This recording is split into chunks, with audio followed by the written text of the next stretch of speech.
Assalomu alaykum qadrli vatandoshlar. Hayitlar muborak bo'lsin. Bugungi kundagi dolzarb mavzu bolalardagi ichini qotishligi, tez terlashligi, barcha kasalliklar.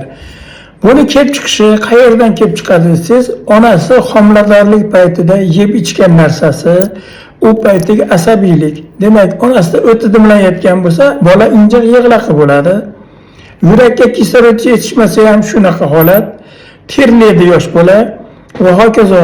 Shu narsalarni qanday bartaraf qilamiz? Bolaga to'xtamay ukol qilamizmi, dori-darmon beramizmi? Hali go'dakka desa yo'q.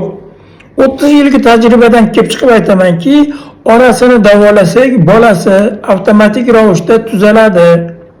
Chunki biz unga ukol qilib rosa davolaganimiz bilan o'sha onani emgandan keyin onadagi yetishmovchilik bolaga o'taveradi. Telegram kanalimiz bor. Shunga o'zlaring uyushib turib a'zo bo'lsalaring, imkon qadar ilmiy asosda barcha savollaringizga javob berishga harakat qilamiz. E'tiborlaringiz uchun rahmat.